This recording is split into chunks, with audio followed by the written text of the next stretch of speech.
todo, cerca de 8 vezes. É perfeitamente familiar com os seus modos e não se sente enganado em relação à identidade de Katia King, que apareceu na tarde de 5 de dezembro, pois enquanto o dito espírito aparecia exatamente da mesma altura e com os mesmos gestos, em 2 sessões seguidas, sua voz era sempre a mesma e a expressão de seus olhos e os tópicos da conversa lhe davam maior certeza de tratar-se da mesma pessoa. Esse Feder era muito conhecido e respeitado em Filadélfia como médico, cuja palavra simples, no dizer de Olcott, vale mais que 20 juramentos escritos da vossa Eliza Witt. Também ficou demonstrado que Katia King aparecia constantemente quando Sra. Holmes estava em Blissfield e Sra. Witt em Filadélfia e que Sra. Holmes havia escrito a Sra. Witt descrevendo suas aparições reais, o que parece uma prova final de que a última não era uma parceira. Por esse tempo deve admitir-se que a confissão anônima da Sra. Witt é um tiro numa coisa furada e com tantos buracos que a coisa se afunda. Há, porém, um detalhe que, na opinião do autor, ainda flutua. É o caso da fotografia. Foi confessado pelos Holmes, numa entrevista com o General Lee Pitt, cuja palavra é um pedaço sólido naquele charco, que Eliza Witt foi contratada pelo Dr. Shield para posar num retrato como Katia King. Parece que Shield representou um papel dúplice em todo esse negócio, fazendo, em diferentes ocasiões, afirmações muito contraditórias e tendo, ao que parece, um interesse pecuniário no caso. Por isso a gente se inclina a considerar seriamente essa acusação, e pensar se os Holmes teriam participado da fraude. Garantindo que a imagem de Katia King era real, talvez tivessem duvidado se ela seria ou não fotografável, de vez que sua produção exigia que a luz fosse fraca. Por outro lado, havia uma clara fonte de lucro, desde que os retratos eram vendidos aos numerosos assistentes por $meio. Em seu livro, o coronel Olcott reproduz a fotografia da Sra. Witt ao lado de outra supostamente de Katia King, e chama atenção para a falta de semelhança. É claro, entretanto, que tivessem solicitado ao fotógrafo que a retocasse, para disfarçar a semelhança, pois do contrário a fraude seria notada. O autor tem a impressão, que não é certeza, de que os 2 rostos são os mesmos, apenas com algumas alterações obtidas pela manipulação. Assim, admite que a fotografia seja fraudulenta, mas isto de modo algum corrobora o resto da narrativa da Sra. Witt, muito embora abale nossa fé a respeito do caráter de Sr. e Sra. Holmes, do mesmo modo que do Dr. Shield. Mas o caráter dos médiuns de efeitos físicos tem apenas uma influência indireta na questão da realidade de sua força psíquica, que deveria ser apreciada através de sua própria natureza, pouco importando se o indivíduo é santo ou pecador. A sábia conclusão do coronel Olcott foi que, à vista do conflito de provas, deveria pôr tudo de lado e controlar os médiuns à sua maneira, sem se importar com o que havia passado. E o fez de maneira convincente, de modo que, quem quer que leia a sua investigação, Pelply Frontier World, página 460 e seguintes, não poderá negar que ele tomou todas as precauções possíveis contra as fraudes. A cabine era revestida de tela pelos lados, de modo que ninguém poderia entrar, como Sra. Witt disse haver feito. Sra. Holmes era posta num saco, atado ao pescoço e, como o marido se achava ausente, ficava reduzida aos seus próprios recursos. Em tais circunstâncias numerosas cabeças se formaram, algumas das quais semi-materializadas, apresentando uma aparência horrível. Isto deve ter sido feito como um teste ou, possivelmente, a longa contenção deve ter prejudicado os poderes do médium. Os rostos costumavam aparecer a uma altura que o médium não podia alcançar. Darwin achava-se presente a essa demonstração e já deveria ter lamentado a sua declaração prematura. Sessões posteriores e com os mesmos resultados foram realizadas por Olcott em seus próprios aposentos, de modo a eliminar a possibilidade de qualquer mecanismo sob o controle do médium. Numa ocasião, quando a cabeça de John King, o espírito dirigente, apareceu no ar, Olcott, lembrando-se da declaração de Eliza Witt, de que esses rostos eram apenas máscaras de 10 centavos, pediu e obteve permissão para passar a sua bengala em redor dele, e assim ficou satisfeito de verificar que não era sustentado por ninguém. Essa experiência parece tão conclusiva que o leitor que pretender mais provas deve ser remetido ao livro onde encontrará muito mais. Era claro que, qualquer que fosse o papel representado por Eliza Witt na fotografia, não havia sombra de dúvida de que Sra. Holmes era um médium genuíno e poderoso para fenômenos de materializações. Deveria acrescentar-se que a cabeça de Katie King foi vista repetidas vezes pelos investigadores, conquanto a forma inteira, ao que parece, só se materializou uma vez. O general Lipita estava presente a essa reunião e associou-se publicamente, pela Banner of Light de 6 de fevereiro de 1875, às conclusões de Olcott. O autor demorou-se um pouco sobre esse caso porque o mesmo representa a maneira típica pela qual o povo é desviado do espiritualismo. Os jornais estão cheios de desmascaramentos. A coisa é investigada e tanto se mostra o que é falso, quanto o que é parcialmente verdadeiro. Isto não é publicado e o público fica com a primeira impressão incorreta. Mesmo agora, quando se menciona Katie King, é frequente essa crítica. Foi provado que era uma fraude, em Filadélfia, e, por uma natural confusão de ideias, isto foi até usado como argumento contra as experiências clássicas de Crookes. A questão, especialmente a momentânea fraqueza de Darwin, atrasou de muitos anos o espiritualismo na América. Foi feita uma referência a John King, o espírito dirigente das sessões dos homens. Essa estranha entidade parece ter sido o principal controlador de todos os fenômenos físicos nos primeiros dias do movimento e ainda é visto e ouvido ocasionalmente.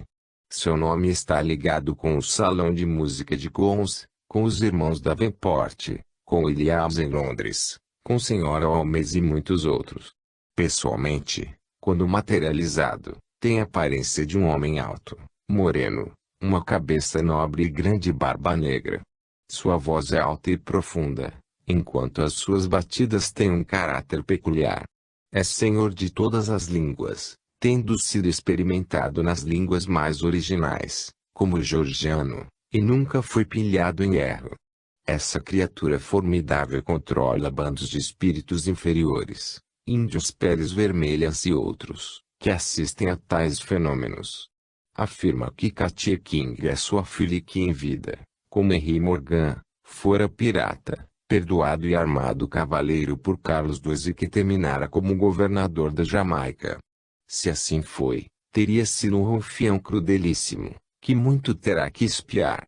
Contudo, o autor deve declarar que possui um retrato de Henry Morgan, feito na época, e que se encontra na obra de Howard Phillips, Buccaneers, a página 178, e que, se controlada, nenhuma semelhança apresenta com John King. Todas estas questões de identificação material são muito obscuras. Antes de encerrar o relato das experiências de Olcott, nessa etapa de sua evolução, deve ser feita uma referência ao caso da chamada Transfiguração de Compton, que mostra em que águas profundas nos encontramos quando tentamos pesquisas psíquicas.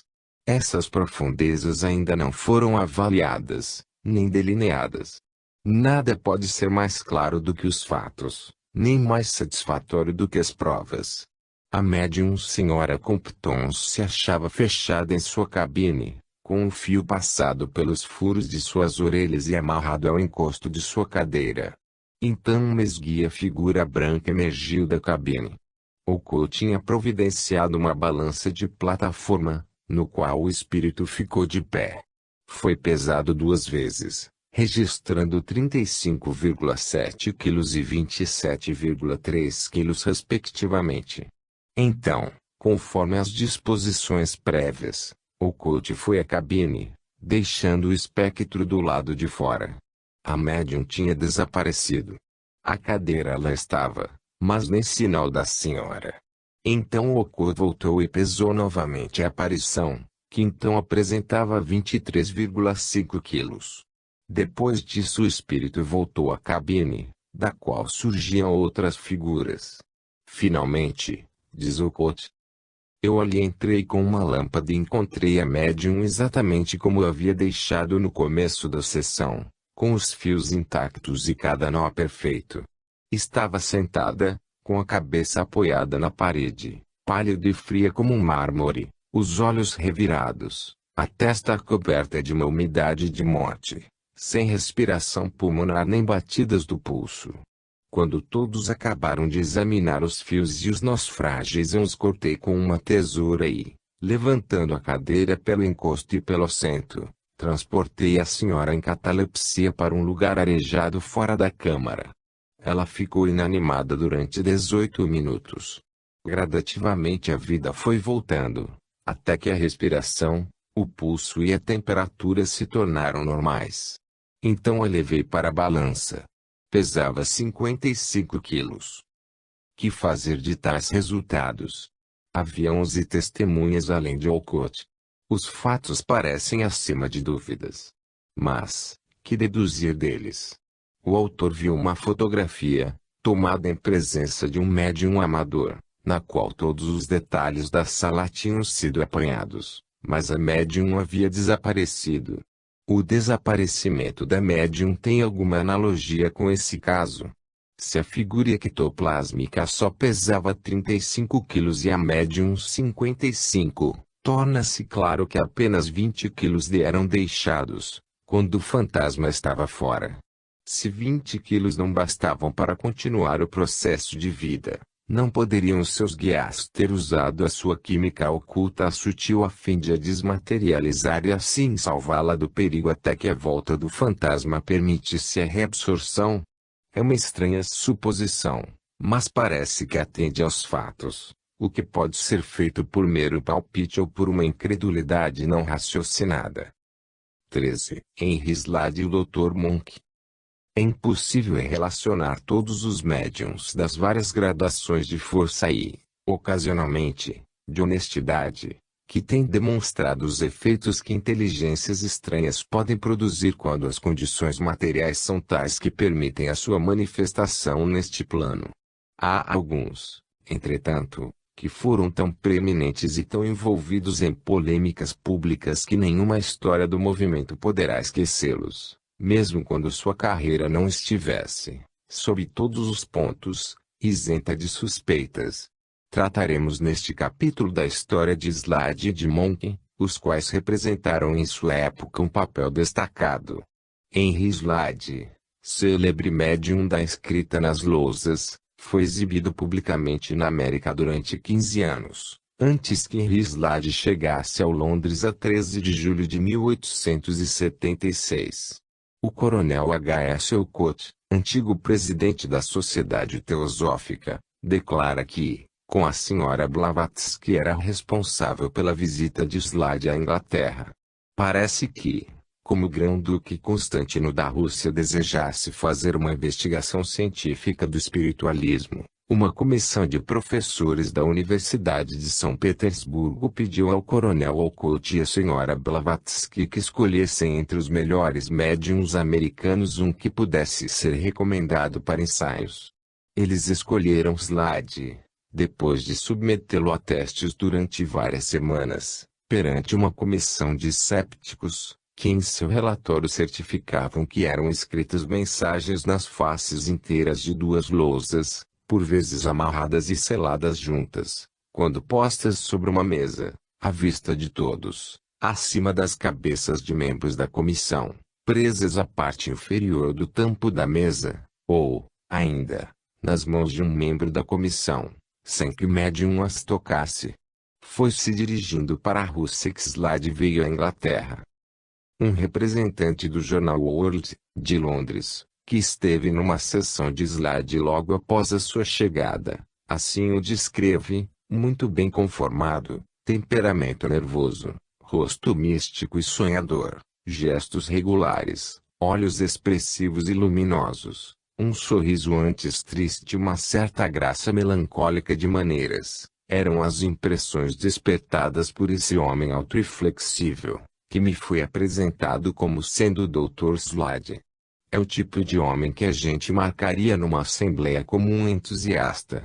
Disse o relatório da comissão Seibert, que tinha cerca de 1,83 m de altura, com um rosto de inusitada simetria e que sua face chamava a atenção em qualquer parte por sua beleza incomum, e acrescenta que é um homem digno de nota sob todos os aspectos. Logo depois de sua chegada a Londres, Slade começou a fazer sessões em seus aposentos, Bedford Place, Russell Square, com um sucesso imediato e pronunciado. Não só a escrita era obtida de modo evidente, sob fiscalização e com lousas dos próprios assistentes, mas a levitação de objetos e a materialização de mãos foi observada sob intensa luz do dia. O redator de The Spiritual Magazine, o mais sereno e elevado periódico dos espiritualistas da época, escreveu: "Não hesitamos em dizer que o Dr. Slade é o mais notável médium dos tempos modernos."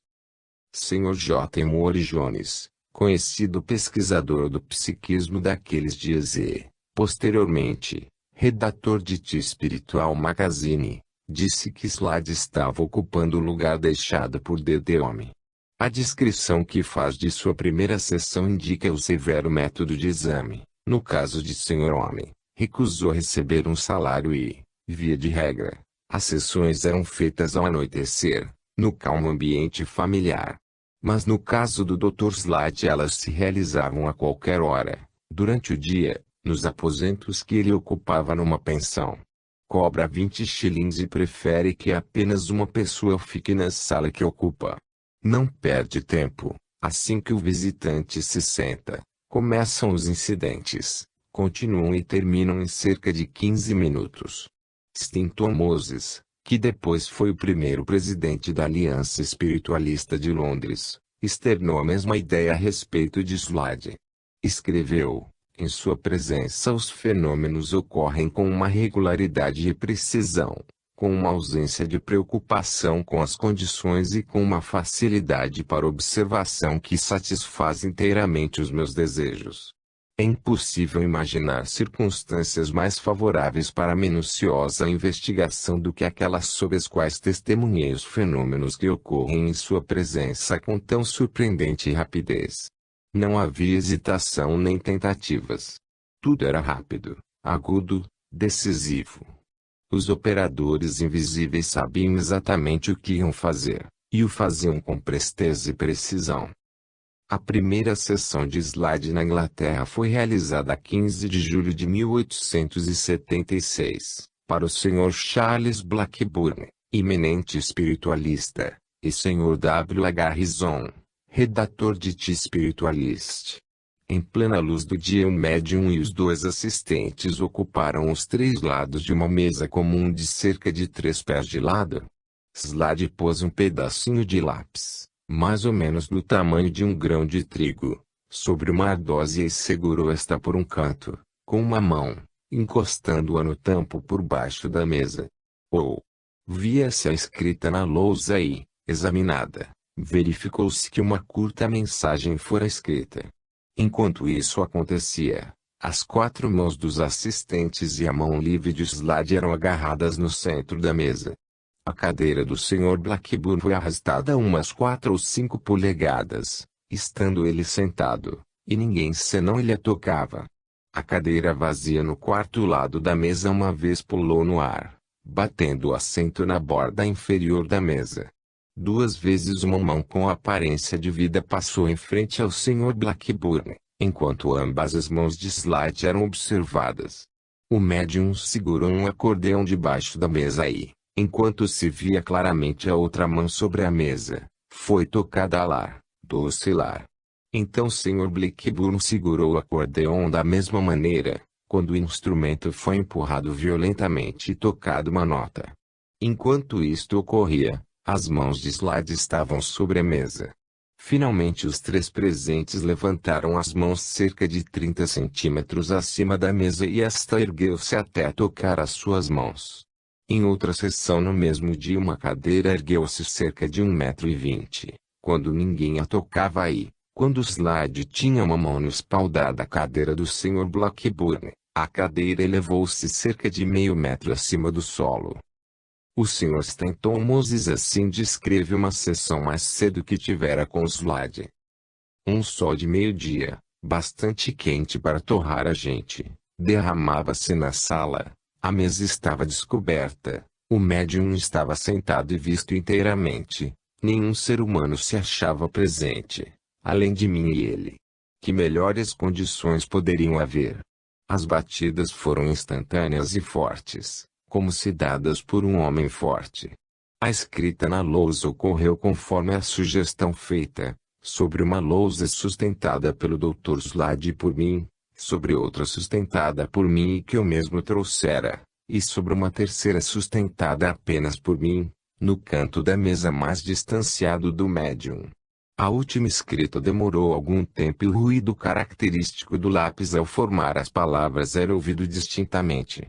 Uma cadeira em minha frente foi levantada a cerca de meio metro do solo, a lousa foi arrancada de minha mão e levada para um outro lado da mesa, onde nem eu nem o Dr. Slade poderíamos alcançá-la. O acordeão tocava em redor de mim, enquanto o doutor o segurava pela parte inferior e, finalmente, tendo ele tocado no encosto de minha cadeira, fomos levitados com cadeira e tudo, algumas polegadas. O próprio Sr. Stanton Moses era um médium poderoso e sem dúvida esse fato auxiliou as condições. Acrescenta ele, tenho visto todos esses fenômenos e muitos outros várias vezes antes desta, mas nunca tão rapidamente, tão consecutivamente em plena luz do dia. Toda a sessão não durou mais que meia hora e, do começo ao fim, não houve interrupção dos fenômenos. Tudo foi bem durante 6 semanas. E Londres estava cheia de curiosidade pelos dons de Slade, quando se deu, infelizmente, uma interrupção. No começo de setembro de 1876 o professor Ray Lancaster e o Dr. Donkin tiveram 2 sessões com Slade e, na segunda, tomando uma lousa, encontraram na escrita, quando se pensava que nada tivesse sido produzido. Ele era absolutamente inexperiente em pesquisas psíquicas, do contrário saberia que é impossível dizer o momento exato em que se dá a escrita nessas sessões. Ocasionalmente uma folha inteira parecia precipitada num instante, enquanto de outras vezes o autor ouvia claramente o ruído do lápis, linha por linha. Para Ray Lancaster, entretanto, pareceu um caso típico de fraude e ele escreveu uma carta ao Titimes denunciando Slade e o perseguiu por tomar dinheiro de modo fraudulento. Foram publicadas cartas em resposta a Lancaster pelo Dr. Alfred Russell Wallace, pelo professor Barrett e outros. O Dr. Wallace chamou a atenção para o fato de que o relato do Dr. Lancaster daquilo que acontecera era extremamente diferente do que lhe ocorreu durante a sua visita ao médium, bem como o registro das experiências de Sergeant Cox, do Dr. Carter Black e muitos outros, de modo que o podia considerar como um notável exemplo da teoria do Dr. Carpenter, sobre as ideias preconcebidas. Diz ele, o professor Lancaster foi com a firme convicção de que tudo que ia assistir era impostura e, assim, pensa que viu imposturas. O professor Lancaster demonstrou o seu erro quando, referindo-se à comunicação lida na Associação Britânica a 12 de setembro pelo professor Barrett, no qual trata dos fenômenos espiritualistas, disse na sua carta a Titimes, as discussões na Associação Britânica foram degradadas pela introdução do espiritualismo. O professor Barrett escreveu que Slade tinha uma resposta pronta, baseada no fato de ignorar quando a escrita era produzida. Descreve uma sessão muito probante, que ele realizou, na qual a lousa ficou sobre a mesa e debaixo de seu cotovelo. Uma das mãos de Slade era sustentada por ele, enquanto os dedos da outra mão tocavam de leve na lousa. O professor Barrett fala, depois, de um eminente cientista seu amigo, que obteve a escrita numa lousa limpa, que ele próprio segurava, quando ambas as mãos do médium se achavam sobre a mesa. Por certo, tais exemplos devem ser absolutamente convincentes para o leitor desprevenido, e é claro que, se fica bem estabelecido o que é positivo, as ocasionais alegações negativas não têm cabida na conclusão geral. O julgamento de Slade se deu na Corte de Polícia de Bowstead, a 1º de outubro de 1876, perante o juiz Flowers. A acusação esteve a cargo do Sr. George Lewis e a defesa foi feita pelo Sr. Munton. As provas sobre a autenticidade da mediunidade de Slade foram dadas pelo Dr. Alfred Russell Wallace, por Sergeant Cox, pelo Dr. George e de outros, mas só 4 testemunhas foram permitidas. O magistrado classificou a prova testemunhal como esmagadora dada a evidência dos fenômenos, mas no julgamento excluiu tudo, exceto a acusação de Lancaster e de seu amigo Dr. Donkin, dizendo que era obrigado a basear a sua decisão em inferências deduzidas dos conhecidos fatos naturais. Uma declaração feita pelo conhecido mágico Maschilini, de que a mesa usada por Slade era preparada para truques, foi desmascarada pelo testemunho do carpinteiro que a tinha feito. Essa mesa atualmente pode ser vista nos escritórios da Aliança Espiritualista de Londres e a gente fica estupefato pelo fato de uma testemunha ter sido capaz de comprometer a liberdade de um homem por um depoimento tão falso que alterou profundamente o curso do processo.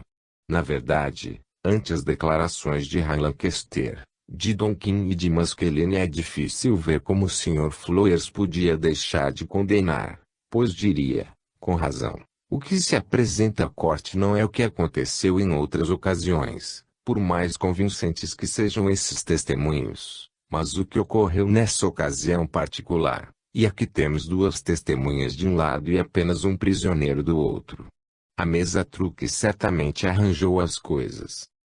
Slade foi condenado nos termos da lei contra a vagabundagem a 3 meses de prisão com trabalhos forçados.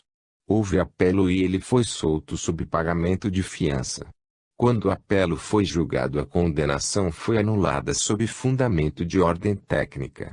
É notável que, embora se livrasse sob um fundamento de ordem técnica, isto é, de que as palavras pela leitura da mão ou por outro meio, que aparecem na lei haviam sido omitidas, não se deve pensar que, se o fundamento técnico tivesse falhado, ele não teria escapado pelos méritos de seu caso. Slade, cuja saúde ficou seriamente afetada com a prisão, deixou a Inglaterra pelo continente 1 ou 2 dias depois. Depois de um repouso de alguns meses em Haia, Slade escreveu ao professor Lancaster oferecendo-se para voltar à Inglaterra e lhe dar exaustivas demonstrações particulares, com a condição de que não fosse molestado. Não obteve resposta a essa sugestão, que seguramente não seria feita por um criminoso. Um iluminado testemunho em favor de Slade, enviado pelos espiritualistas de Londres em 1877, assim declara: à vista da deplorável maneira por que terminou a visita de Henry Slade a este país, os abaixo-assinados desejam exprimir o alto conceito de sua mediunidade e a reprovação ao tratamento que lhe foi dispensado. Consideramos Henry Slade um dos mais valiosos médiuns para experiências atualmente. Os fenômenos que ocorrem em sua presença se desenvolvem com uma rapidez e uma regularidade raramente igualadas. Ele partiu, não só inatingido na sua reputação pelo procedimento de nossa Corte de Justiça, como também com volumoso testemunho em seu favor que provavelmente não teria sido obtido de outra maneira. Este manifesto é assinado por Sr. Alexander Calder, presidente da Associação Nacional dos Espiritualistas Britânicos, e grande número de espiritualistas de representação.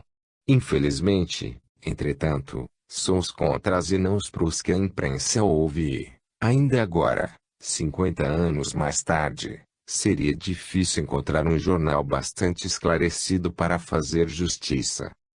Os espiritualistas, no entanto, mostraram muita energia na defesa de Slade. Em face do processo foi criado um fundo de defesa e os espiritualistas da América mandaram um memorial ao ministro americano em Londres. Entre a sentença de Bostet condenando-o e a apelação, um memorial foi mandado ao ministro do Interior, protestando contra a ação do governo ao prosseguir na perseguição depois da apelação. Cópias desse protesto foram mandadas a todos os membros da Câmara dos Comuns, a todos os magistrados do Middlesex, a diversos membros da Sociedade Real e a outros organismos públicos. Senhorita Kingsbury, secretária da Associação Nacional dos Espiritualistas, enviou uma cópia à rainha. Depois de sessões de êxito em Haia, Slade foi a Berlim, em novembro de 1877, onde despertou o mais vivo interesse. Dizia-se que ele não sabia alemão, mas apareceram mensagens nessa língua sobre as lousas escritas em caracteres do século XV. O Bertiner Fremdenblatt de 10 de novembro de 1877, publicou o seguinte: desde a chegada do Sr. Slade ao Hotel Kronprinz, uma grande parte do mundo culto de Berlim vem sofrendo de uma epidemia que podemos chamar de febre espiritualista. Descrevendo suas experiências em Berlim, disse Slade que havia começado por converter o proprietário do hotel, usando as suas próprias lousas e mesas. O dono convidou o chefe de polícia e muitas pessoas eminentes de Berlim para testemunharem as manifestações, e estas se declararam satisfeitas. Escreve Slade, Samuel Belachny, prestidigitador da corte do Kaiser, fez uma semana de experiências gratuitas comigo. Dei-lhe de 2 a 3 sessões diárias e uma em sua própria casa. Depois de sua mais completa investigação, ele foi a um tabelião e fez um juramento de que os fenômenos eram autênticos e não havia fraudes. A declaração jurada de Belachny, que foi publicada, confirma essa informação. Diz ele que, depois de minuciosa investigação, considera absolutamente impossível qualquer explicação de prestidigitação. A conduta dos prestidigitadores parece ter sido determinada, em geral, por uma espécie de inveja sindicalizada, como se os resultados do médium constituíssem uma espécie de violação de um monopólio. Mas esse alemão esclarecido, juntamente com Odin, Keller e outros mais, mostraram uma mente mais aberta. Seguiu-se uma visita à Dinamarca e em dezembro começaram as históricas sessões com o professor Zollner, em Leipzig. Um relato completo encontra-se na obra de Zollner, Física Transcendental, que foi traduzida pelo Sr. C. Massey.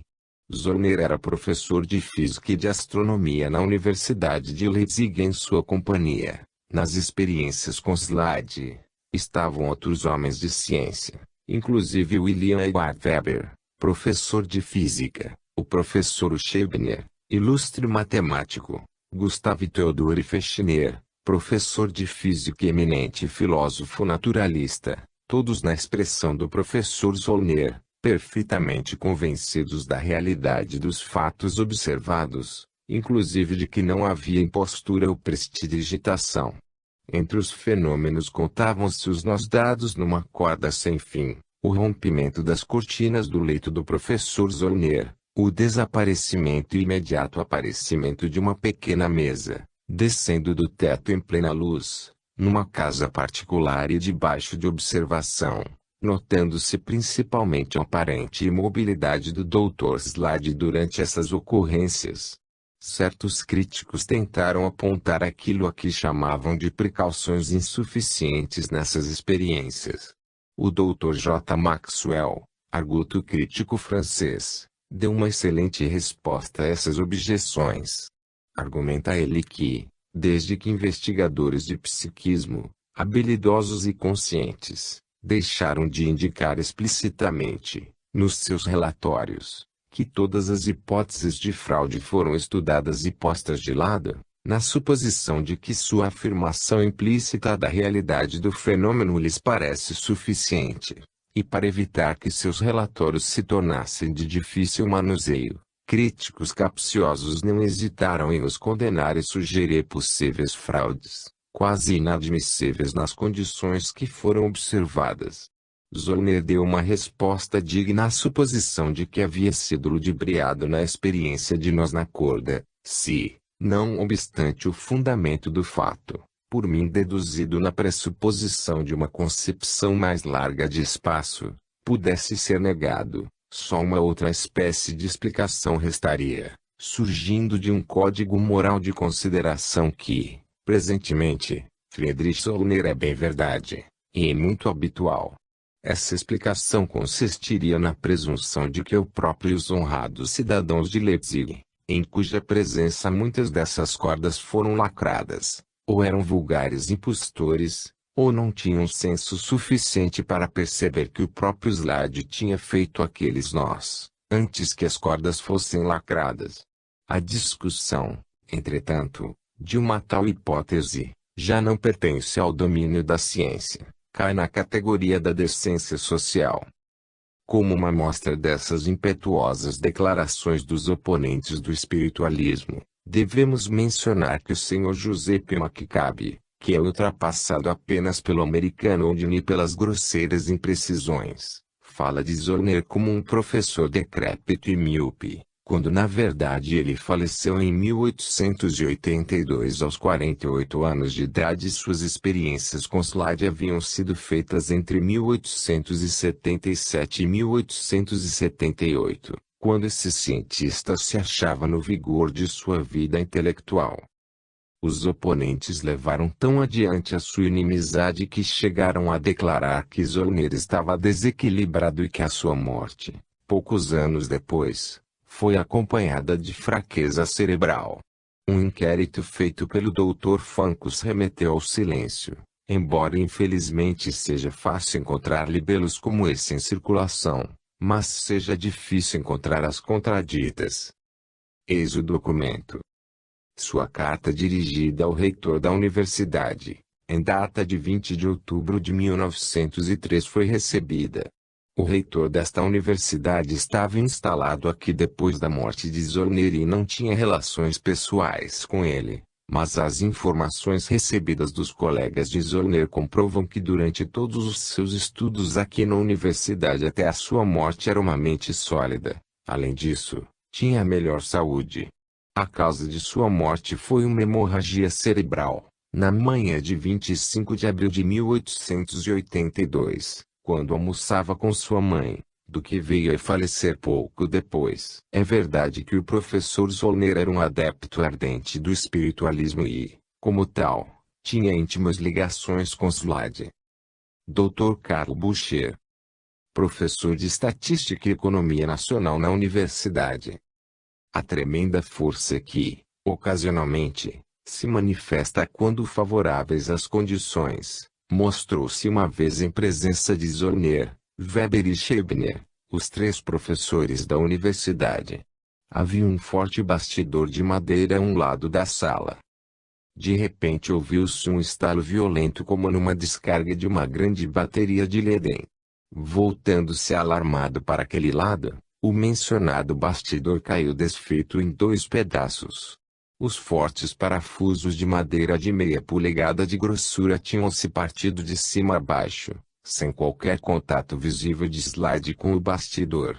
As partes quebradas achavam-se pelo menos a 1,5 metros de Slade, que estava de costas, mas, ainda que tivesse tentado quebrá-lo com um hábil movimento lateral, teria sido necessário prendê-lo do lado oposto. Como se achava, o bastidor estava quase solto e as fibras da madeira, sendo paralelas ao eixo dos suportes cilíndricos de madeira, a fratura só se podia dar por uma força que atuasse longitudinalmente à parte em questão. Estávamos todos admirados dessa manifestação violenta e imprevista da força mecânica e perguntamos a Slade o que significava aquilo tudo. Mas ele apenas deu de ombros e disse que tais fenômenos por vezes ocorriam em sua presença, embora um tanto raramente. Enquanto falava e se achava de pé, colocou um pedaço de lápis sobre a superfície polida da mesa, e pôs em cima uma lousa que eu tinha comprado e acabara de limpar e fez pressão com os 5 dedos abertos da mão direita na superfície da lousa, enquanto a mão esquerda se apoiava no centro da mesa. A escrita começou na face interna da lousa e quando o slide a virou estava escrita a seguinte sentença em inglês: não tínhamos a intenção de causar um prejuízo. Perdoai o que aconteceu. Estávamos mais surpreendidos com a escrita naquelas circunstâncias, principalmente porque estávamos observando que ambas as mãos de Slade ficavam imóveis enquanto a escrita prosseguia. Em sua desesperada tentativa para explicar esse incidente, Sr. McCabe diz que provavelmente o bastidor já estava quebrado e repregado com um parafuso. Na verdade, não há limites para a credulidade dos incrédulos. Depois de uma série de êxitos nas sessões de São Petersburgo, Slade voltou a Londres por alguns dias, em 1878, e então se dirigiu à Austrália. Um interessante relato de seu trabalho ali é o livro de James Curtis Ruídos na Cidade de Ouro, Rustlings in Golden City. Então voltou à América. Em 1885 compareceu perante a Comissão Seibert, em Filadélfia e em 1887 visitou novamente a Inglaterra sob o nome de Dr. Wilson, posto se soubesse muito bem quem era ele. É possível que o disfarce fosse devido ao receio de renovação de velhos processos. Na maioria de suas sessões Slade demonstrou possuir clarividência e as mãos materializadas eram coisa familiar. Na Austrália, onde as condições psíquicas são boas, obteve materializações. Diz o Sr. Curtis que o médium não gostava dessa forma de sessões, porque durante algum tempo sentia-se enfraquecido e porque preferia sessões em plena luz. Entretanto concordou em experimentar com o Sr. Curtis, que assim descreve o que aconteceu em Ballarat, em Victoria. Nossa primeira experiência com o aparecimento de espíritos materializados ocorreu no Leicester's Hotel. Coloquei a mesa cerca de 4 a 5 pés da parede do lado oeste do quarto. Sr. Slade sentou-se ao lado mais afastado da parede, enquanto me colocava no lado norte. A luz do gás foi reduzida o suficiente para que fossem percebidos os objetos do quarto. Nossas mãos foram colocadas umas sobre as outras, numa pilha única. Sentamo-nos muito quietos durante uns 10 minutos, quando observei algo como uma nuvem vaporosa entre mim e a parede. Quando minha atenção foi atraída para o fenômeno, ele tinha a altura e a cor de um cavalheiro com uma cartola acinzentada. Essa como que nuvem cresceu rapidamente e se transformou, de modo que vi à nossa frente uma mulher, uma dama. O ser assim vestido e perfeito, ergueu-se do solo até a altura da mesa, onde me foi possível examiná-la mais distintamente. Os braços e as mãos tinham formas elegantes, o rosto, a boca, o nariz, as faces e os cabelos castanhos se mostravam harmoniosamente, cada parte em concordância com o todo. Só os olhos eram velados, porque não podiam materializar-se completamente. Os pés calçavam sapatos brancos de cetim. Toda a figura era graciosa e a toalete perfeita. O vestido brilhava à luz e era o mais bonito que eu jamais vira, nas suas cores brilhantes, com cambiantes de prata, cinza e branco. O espírito materializado deslizou e andou um pouco, fazendo a mesa vibrar e mesmo oscilar. Também pude ouvir o frufru do vestido, quando o visitante celeste se movia de um lugar para outro. A forma espiritual, a 2 pés de nossas mãos ainda empilhadas, foi se dissolvendo até desaparecer aos nossos olhos.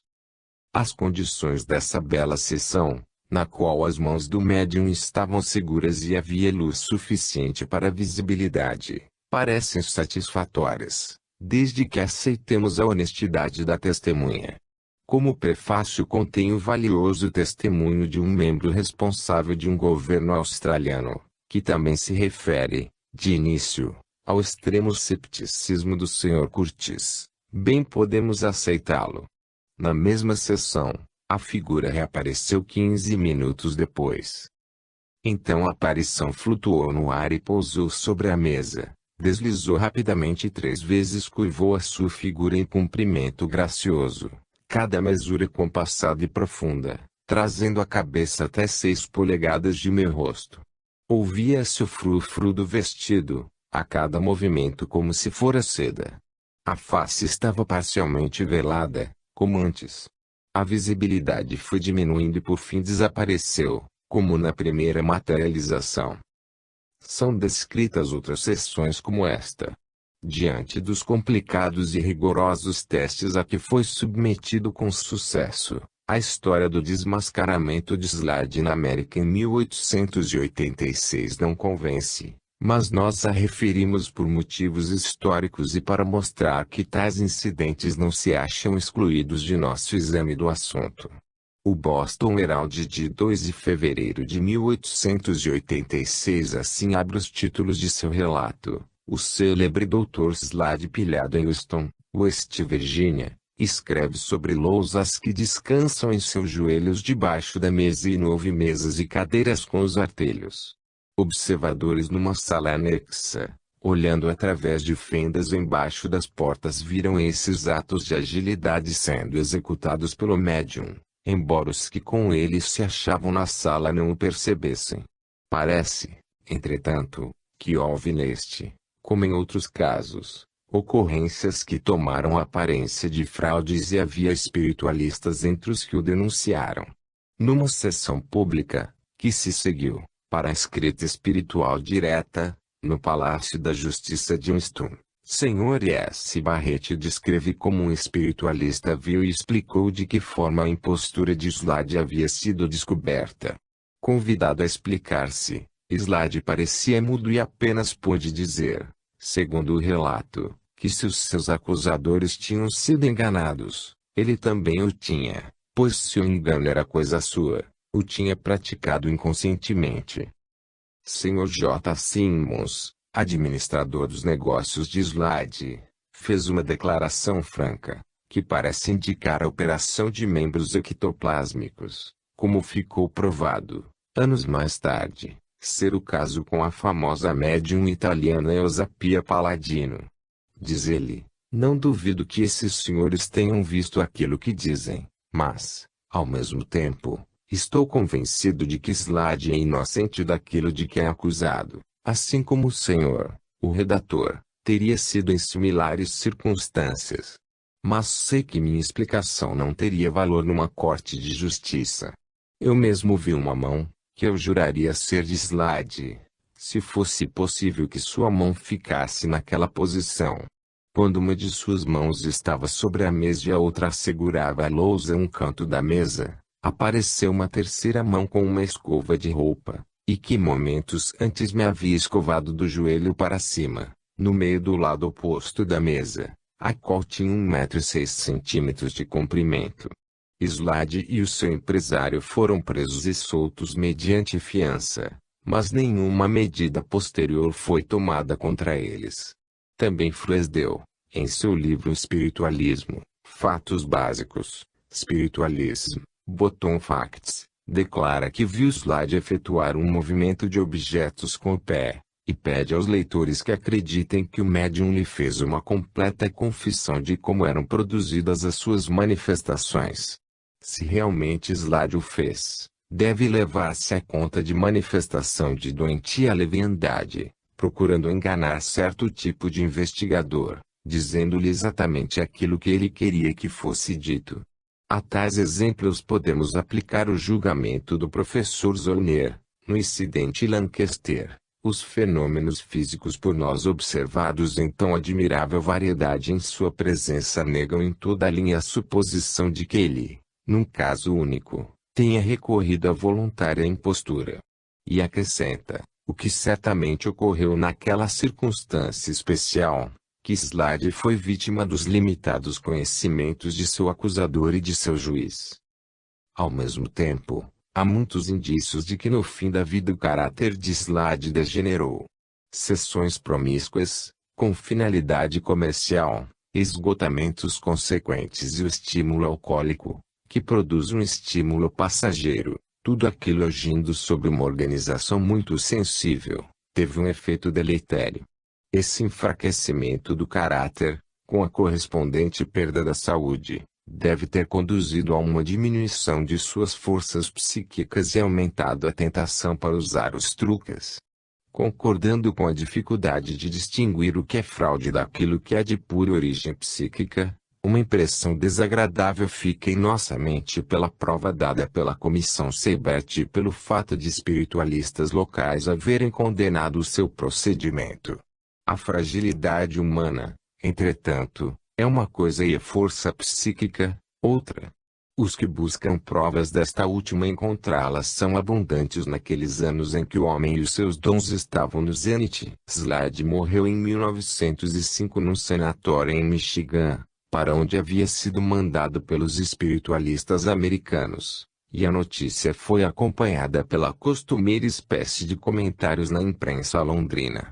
O Star, que tem uma triste tradição em matéria de psiquismo, publicou um artigo sensacional, sob o título de Fraudes de Espírito, fazendo um relato mutilado da perseguição de Lancaster na Rua Bow. Referindo-se a isso discorre o Light. Aliás, tudo isso é um amontoado de ignorância, de malevolência e de preconceitos. Não nos interessa discutir ou contraditar. Seria inútil fazê-lo por amor aos malévolos, aos ignorantes e aos preconcebidos, e é desnecessário aos que o sabem. Basta dizer que o Star só um exemplo mais acrescenta sobre a dificuldade de captar todos os fatos perante o público. Mas os jornais prevenidos têm, eles próprios, de censurar-se por sua ignorância e por sua impressão. É a renovação da história dos irmãos Davenport e de Maskelyne. Se é difícil avaliar a carreira de Slade, sendo-se forçado a admitir que houve uma esmagadora preponderância de resultados psíquicos, também houve um resíduo que deixou uma desagradável impressão de que o médium suplementava a verdade com a fraude. O mesmo deve ser admitido em relação ao médium Monk, que representou um considerável papel na era dos 70. De todos os médiums, nenhum é mais difícil de julgar, porque, de um lado, muitos de seus resultados estão acima de qualquer discussão, enquanto alguns outros parecem absolutamente desonestos. Em seu caso, como no de Slade, houve causas físicas que puderam responder por uma degeneração das forças morais e psíquicas. Monk era um clérigo não conformista, discípulo favorito do famoso Spurgeon. De acordo com o seu próprio relato, desde a infância tinha sido sujeito a influências psíquicas, que aumentaram com a idade. Em 1873 anunciou sua adesão ao espiritualismo e fez uma palestra no Salão Cavendish. Pouco depois começou a fazer demonstrações, aparentemente gratuitas e em plena luz. Em 1875 fez um giro pela Inglaterra e pela Escócia, onde suas demonstrações excitaram muita atenção e debates e, em 1876 visitou a Irlanda, onde seus dons foram aplicados em curas. Assim, ficou geralmente conhecido como Dr. Monk, fato que levantou gerais protestos da classe médica. O Dr. Alfred Russel Wallace, muito competente e honesto observador, descreveu uma sessão de materialização com Monk, a qual parece uma pedra de toque tanto quanto possível. Nenhuma suspeita ou convicção posterior poderá jamais eliminar tão incontestável exemplo de força psíquica. Deve notar-se quantos efeitos concordaram com as posteriores demonstrações da expansão ectoplásmica no caso de Eve e de outros médiums modernos.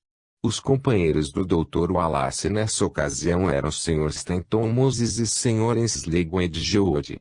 Escreve Wallace. Era uma radiante tarde de verão e tudo aconteceu em plena luz do dia. Depois de uma curta conversa, Monk, que estava vestido com o costumeiro hábito clerical negro, pareceu cair em transe. Então ficou de pé alguns passos à nossa frente e, depois de uns instantes, apontou para o lado e disse: "Olhem."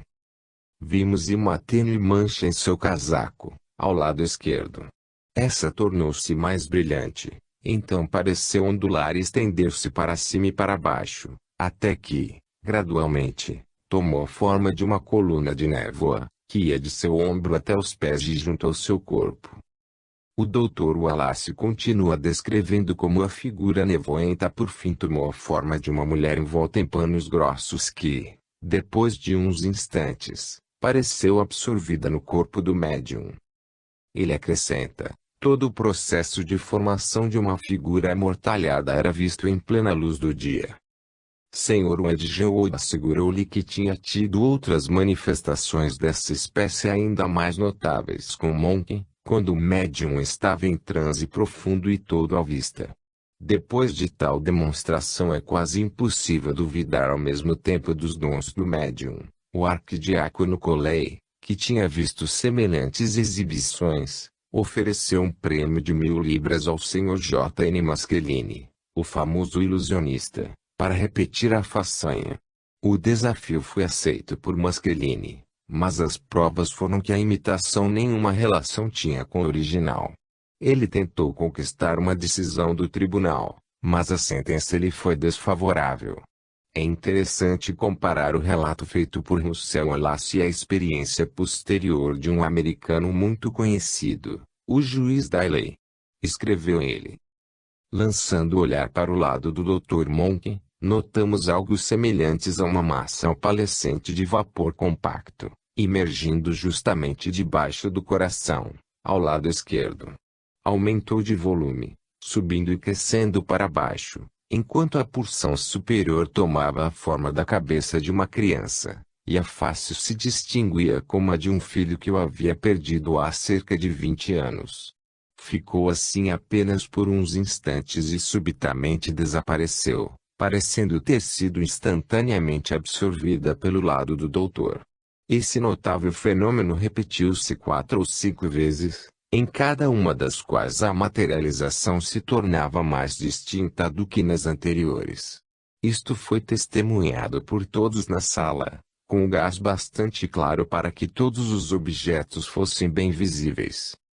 Era um fenômeno visto raramente e permitiu que todos quantos o viram não só atestassem o notável dom do Dr. Monk, como médium de materializações, mas a maravilhosa maneira como um espírito muda de posição quando nossas mãos jamais se moveram enquanto eu não desatei as lousas para verificar o resultado.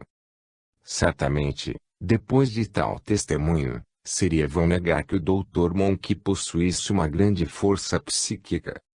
Além das materializações, ele era um notável médium para escrita em lousas. Numa carta ao espectador diz o Dr. Russell Wallace que com Monk numa casa particular em Richmond, limpou 2 lousas e, depois de colocar entre elas um fragmento de lápis, amarrou-as bem com um cordão forte, cruzando-os de maneira a lhes evitar qualquer movimento. Então as coloquei sobre a mesa, sem as perder de vista nem por um instante. O Dr. Monk colocou os dedos de ambas as mãos sobre elas, enquanto eu e uma senhora sentada do lado oposto punhamos as suas mãos sobre os cantos das lousas. Nessa posição nossas mãos não se moveram enquanto eu não desatei as lousas para examinar os resultados. Monk pediu ao Wallace que dissesse uma palavra para ser escrita na lousa.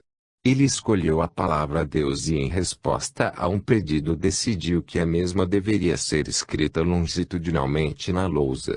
Ouviu-se o ruído da escrita e quando as mãos do médium foram retiradas, Wallace abriu as lousas e achou na inferior a palavra que tinha pedido escrita da maneira indicada. Diz o Dr. Wallace. As precauções essenciais dessa experiência são que eu mesmo limpei e amarrei as lousas, mantive as mãos sobre elas todo o tempo, elas nem por um instante saíram de minhas vistas, e que eu escolhi a palavra a ser escrita e a maneira de escrevê-la, depois que elas foram amarradas e fixadas por mim. Sr. Walter Bennett, secretário assistente da Sociedade de Pesquisas Psíquicas, acrescenta esse relato. Eu me achava presente nessa ocasião e certifico que o relato do Sr. Wallace daquilo que ocorreu está correto. 87 de outubro de 1877. Outro bom teste é descrito por M.W. Adsead, de Belper, investigador muito conhecido, que diz de uma sessão em Derby, a 18 de setembro de 1876. Havia 8 pessoas presentes, sendo 3 senhoras e 5 cavalheiros. Uma senhora a quem o Dr. Monk nunca tinha visto tinha uma lousa que lhe fora entregue por um dos presentes, examinou-a e achou-a limpa. O lápis do que se achava sobre a mesa poucos minutos antes que nos sentássemos não foi encontrado. Um investigador sugeriu que seria um bom